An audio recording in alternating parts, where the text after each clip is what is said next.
कैसे हो आप लोग। आशा करती हूँ आप सब ठीक होंगे। निधि चैनल में आप सबका स्वागत है। आज हम पुरुषोत्तम मास महात्म कथा का अध्याय 21 का पाठ करेंगे। कथा को पूरा सुने, बीच में बिल्कुल ना छोड़ी। वाल्मीकि मुनि बोले, हे राजन, अब मैं तुम्हें पुरुषोत्तम मास की एक अत्यंत पवित्र और रहस्यमयी कथा सुनाता हूँ, जिसे सुनकर मनुष्य का जीवन धन्य हो जाता है। प्राचीन समय में एक जिज्ञासु राजा ने मुनियों से पूछा, हे महर्षियों, भगवान की पूजा का सही स्वरूप क्या है? किस प्रकार की पूजा से भगवान वास्तव में प्रसन्न होते हैं? तब मुनियों में श्रेष्ठ वाल्मीकि जी ने मुस्कुराते हुए कहा, हे राजन, केवल प्रतिमा स्थापित कर देना ही पर्याप्त नहीं होता। जब तक उसमें विधि पूर्वक प्राण प्रतिष्ठा न की जाए, तब तक वह प्रतिमा केवल धातु के समान ही रहती है। उन्होंने आगे कहा, जो साधक भगवान के बीज मंत्रों और वैदिक मंत्रों से श्रद्धापूर्वक प्रतिमा से प्राणों का आह्वान करता है, वही उस प्रतिमा को सजीव बना देता है। तब उसमें स्वयं भगवान का निवास हो जाता है। यह सुनकर राजा अत्यंत चकित हुआ और बोला, हे मुनिवर, इसके बाद क्या करना चाहिए? वाल्मीकि मुनि बोले, इसके बाद साधक को अपने मन को एकाग्र करके भगवान पुरुषोत्तम का ध्यान करना चाहिए। वे श्याम वर्ण श्रीवत्स चिन्ह से युक्त त्रिभंग मुद्रा में और राधा रानी के साथ अत्यंत मनोहर रूप में विराजमान हैं। फिर उन्होंने समझाया, हे राजन, जब साधक संकल्प लेकर नियम और पवित्रता के साथ भगवान का षोडशोपचार पूजन करता है, तब वह भगवान के अत्यंत निकट पहुंच जाता है। वह उन्हें आसन देता है, चरण धोने के लिए पाद्य अर्पित करता है, अर्घ्य आचमन स्नान और पंचामृत से उनका अभिषेक करता है। फिर उन्हें वस्त्र, चंदन, पुष्प, धूप, दीप और नैवेद्य अर्पित करता है। मुनि के आगे कहा, जब भक्त प्रेम पूर्वक भगवान के अंगों का पूजन उनके विभिन्न नामों से करता है, तब उसका हृदय पूर्ण भक्ति में डूब जाता है।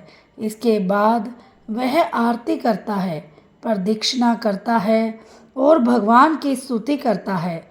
राजा ने विनम्रता से पूछा, हे प्रभु, यदि पूजा में कोई त्रुटि हो जाए तो? वाल्मीकि जी बोले, हे राजन, मनुष्य से भूल होना स्वाभाविक है, इसीलिए अंत में मंत्रहीन क्रियाहीन कहकर भगवान से क्षमा याचना करनी चाहिए। भगवान तो भाव के भूखे हैं, वे सच्चे हृदय की भक्ति को ही स्वीकार करते हैं। फिर उन्होंने कहा, पुरुषोत्तम मास में जो भक्त प्रतिदिन तिल से हवन करता है और घृत का अखंड दीप प्रज्वलित करता है, उस पर भगवान विशेष रूप कृपा करते हैं। अंत में वाल्मीकि मुनि ने कहा, हे राजन, जो मनुष्य इस पवित्र पुरुषोत्तम मास में श्रद्धा, नियम और भक्ति के साथ भगवान श्री कृष्ण का पूजन करता है, वह इस संसार में सभी सुखों को भोग कर अंत में परम धाम को प्राप्त होता है। यह सुनकर राजा का हृदय भक्ति से भर गया और उसने निश्चय किया कि वह पुरुषोत्तम मास में विधि पूर्वक भगवान का पूजन करेगा।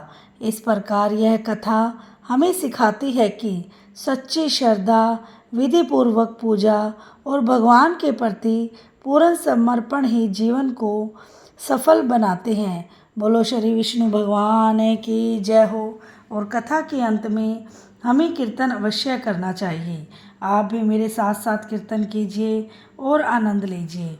श्रीमन नारायण नारायण नारायण भजमन नारायण नारायण नारायण जपमन नारायण नारायण नारायण लक्ष्मी नारायण नारायण नारायण। नारायण श्रीमन्नारायण नारायण नारायण भजमन नारायण नारायण नारायण जपमन नारायण नारायण नारायण लक्ष्मी नारायण नारायण नारायण श्रीमन्नारायण नारायण नारायण भजमन नारायण नारायण नारायण जपमन नारायण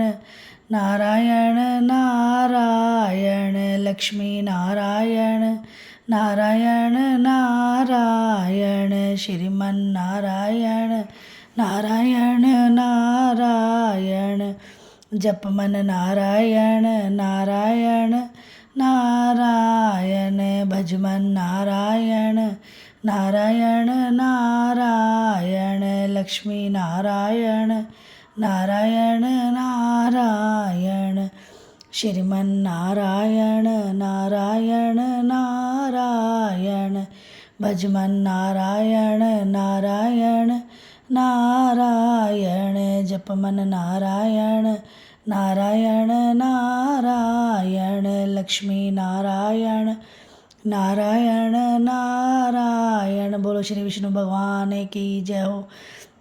वीडियो को लाइक, चैनल को सब्सक्राइब करना ना भूलें और अगर आपको मेरी वीडियो अच्छी लगती है तो शेयर ज़रूर करें।